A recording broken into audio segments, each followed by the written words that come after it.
a really strong end to your freshman season. How were you able to take that momentum into the off season, and how much improvement do you think you have seen, since we last saw you? Just taking last year, it was really an experience year, really learning the game, learning the flow.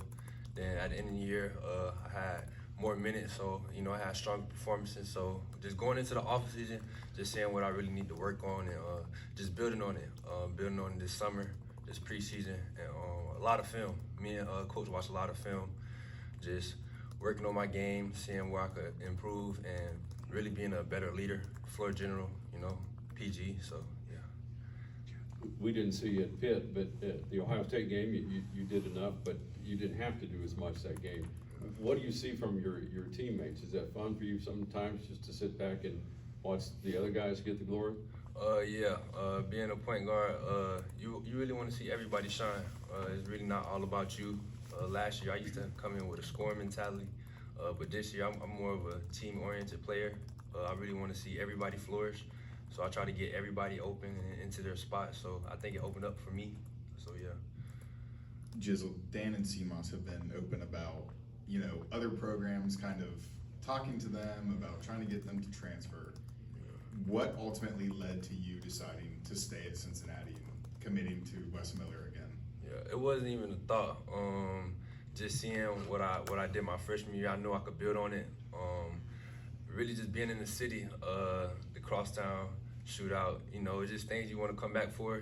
Just being a part of it, it makes you like, yeah, I want that feeling again. So really just sticking with the culture of the program. I'm a loyal guy, so I didn't really want to leave.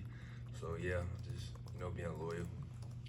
Wes has talked about your improvement on the defensive side of the ball. What were those conversations like throughout the offseason and end of last season, and how much did you embrace that honest feedback from Coach Miller? Just embracing it, because knowing to get to the next level, you gotta play both sides. And in this conferences, you have to be a dog on defense. This is the best defensive conference, so the talent-wise is crazy. So really just being a dog on defense. Say it again. Yeah, I kind of lost it. So it's kind of known that Coach Wes is brutally honest with you guys. How much did you kind of appreciate that approach? I appreciate it a lot because it helped my development as a player. Just coming into my second year, I really know what's the expectation, and knowing the physicality and the expectation of every game that I have to bring in on the defensive side, and just not being offensive minded. So we're just being a complete player on both sides of the end. Jizzle, how do you describe the hunger this group has collectively behind the scenes? It's an everyday mentality with us. Not making a tournament last year, really it's a hunger for all of us, because none of us really touched it except Dylan. So it's really just motivation, and it brings it every day.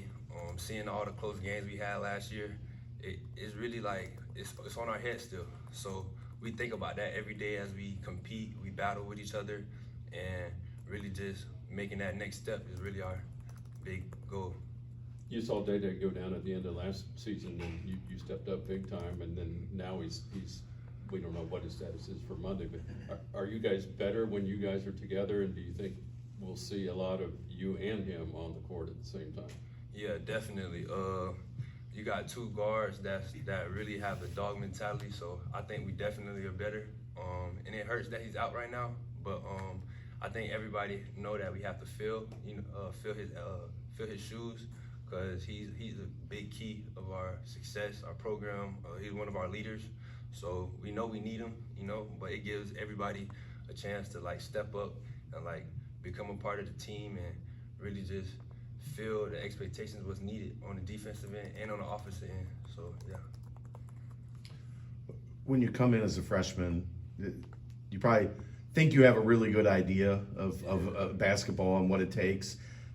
How wrong were you? How much did you have to step back and go, man, I still got a lot that I need to add and put in my brain?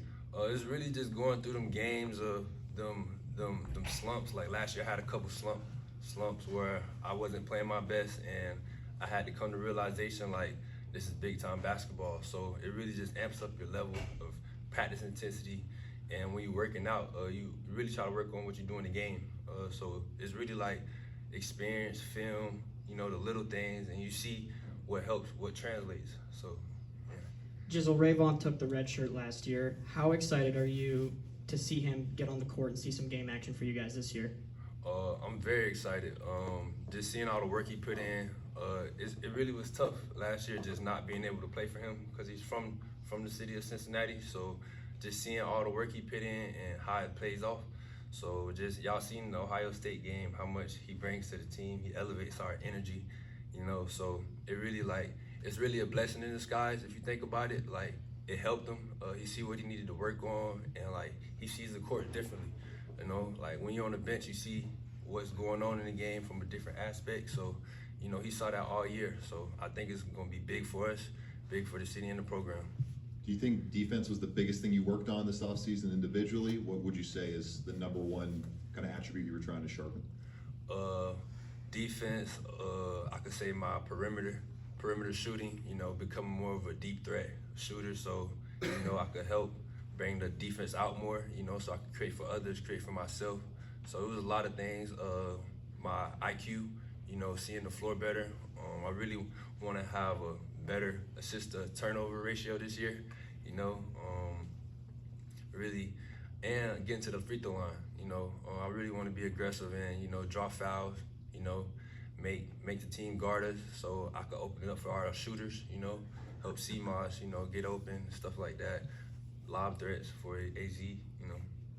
You have the experience of playing against Connor and Dylan both last season. What have you seen from those two this offseason, and how have you kind of helped them with their progressions, having that familiarity with their game? For Dylan, it's really just, you know, fit in where he fits in. Like, he's a great cutter, lob threat. So, you know, just being that guy that puts the pressure on the defense, that open it up for him. And with Connor, like, he's a knockdown shooter, you know, and he can play the one. So, like, we play good off each other. He helps me, you know, with shooting. We shoot together after practice a lot. So it's really complements each other's game. Connor, he really great on, like, off-ball shooting and, like, being in the right spot, you know what I'm saying? So really, it complements everybody. And I think they're great additions to this team, so.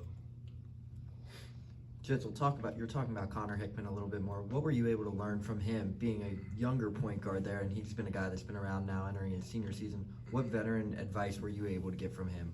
I really learned how to just let the game flow, let the game come to me, you know, being in the right spot, being smart, you know.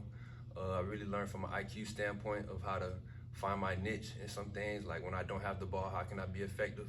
So it's really like off the ball movement, and yeah, stuff like that. Sean Kilpatrick came back and got inducted into the Hall of Fame. I know he talked to the team. Yeah. Did you get a chance to talk to him one-on-one at all? And Yeah. what did you learn? What did you gather from him when you talked to him? Just gathering. I gathered a lot from.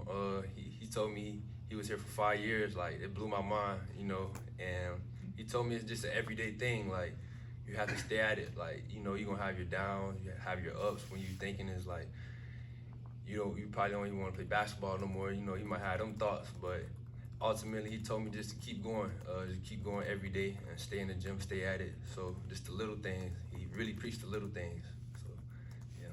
All right, thanks, Jizzle. Yeah. Thanks, Jizzle. Appreciate Appreciate you. We have